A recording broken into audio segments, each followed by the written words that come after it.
One of the hardest parts of leaving Christianity has nothing to do with whether you still believe in God.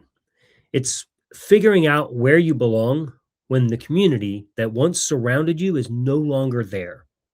Church may have given you friends, weekly routines, people who checked on you, meals when you were sick, somewhere to go every Sunday, maybe even most of your social life. So when faith disappears, it can feel like your entire community disappears with it. And then comes the question nobody really prepares you for. Where do I find that again? Welcome back to Unravelation.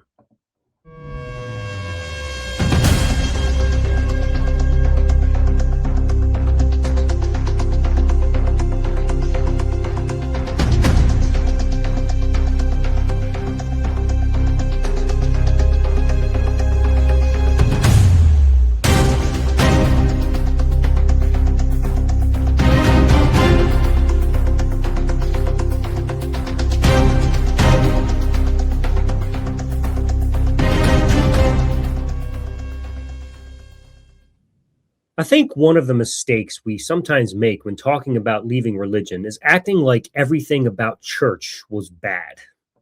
It wasn't. For a lot of people, the community was one of the best parts. You could walk into a building every week and see people you knew. Your kids had friends there. You had small groups, Bible studies, dinners, service projects, potlucks, events. You didn't have to constantly figure out how to make friends because there was already a structure doing some of that work for you. And losing that can hurt even when you're completely comfortable with the fact that you no longer believe. In fact, this is important for those of you who have already left Christianity too, because you may be carrying this sense that something is missing without realizing that what you're missing isn't God at all. You may just miss belonging. Those are two very different things.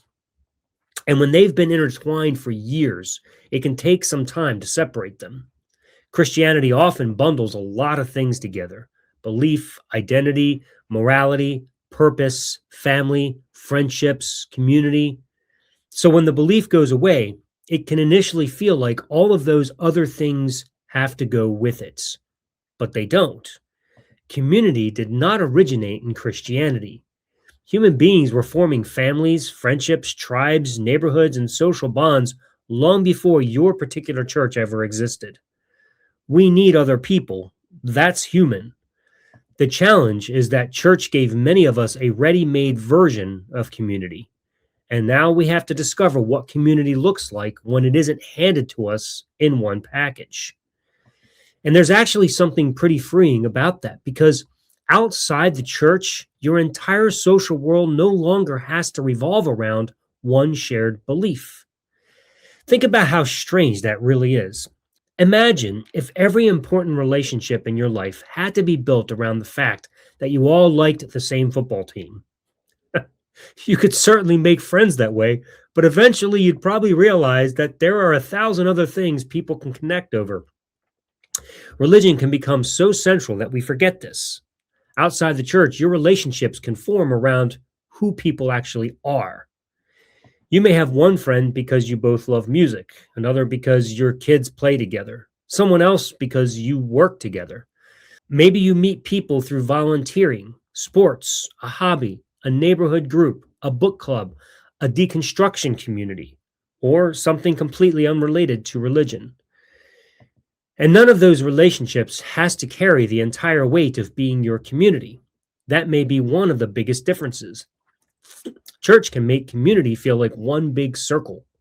Outside of church, it may look more like several circles that overlap. And I actually think that can be healthier. You don't need every person in your life to agree with you about everything.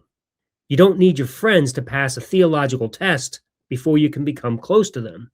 You don't have to wonder whether someone would still accept you if they knew what you really believed, because shared doctrine was never the price of admission in the first place. That doesn't mean every relationship outside religion is automatically deeper or healthier. Of course not. People are people. There are wonderful churches and terrible churches. There are wonderful secular communities and terrible secular communities. Leaving Christianity doesn't magically surround you with emotionally healthy people.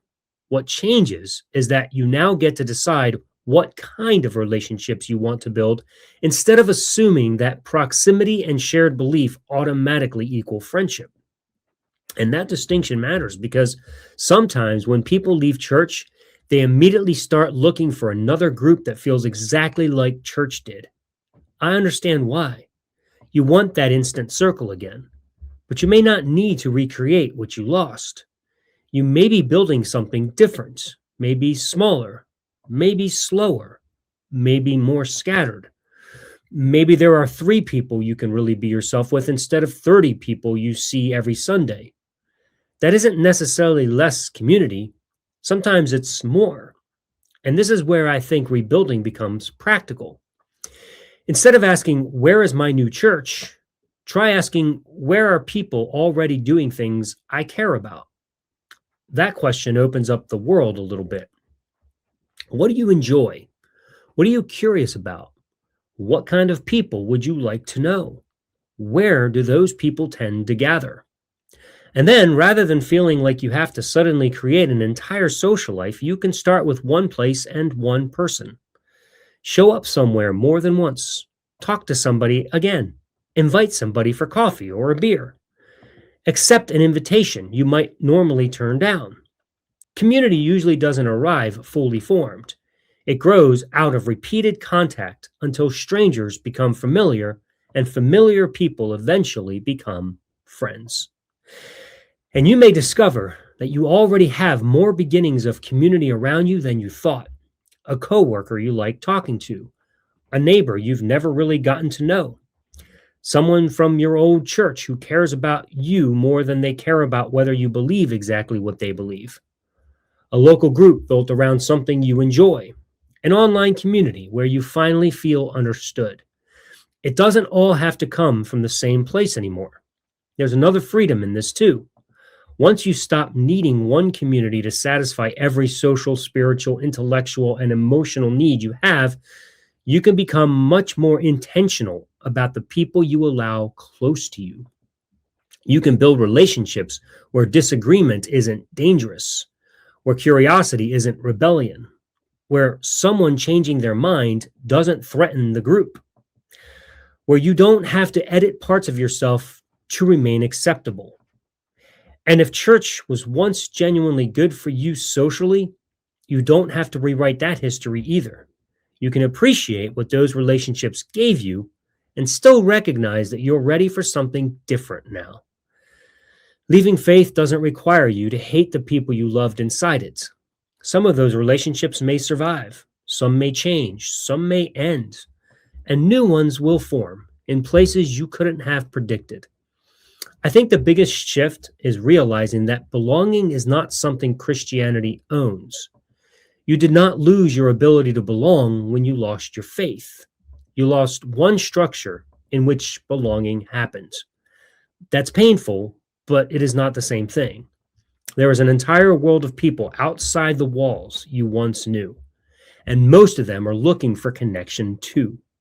You don't have to replace an entire church this week. Just notice where connection already seems possible and give one of those places or people a little more room in your life. That may be how the next version of your community begins, not with finding another institution to belong to, but with discovering that you can build relationships based on something far more personal than shared belief, actually knowing one another.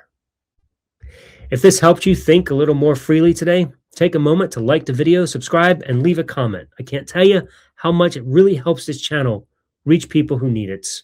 And if my content has helped you in any way, you can support me on Patreon, where you can get a transcript of this episode. You can also support me through any of the options in the info below. And if you're in the middle of your own unraveling or wish to help others who are, come find us at Deconversion Nation on Facebook. You don't have to do this alone. Your freedom is just one unravelation away.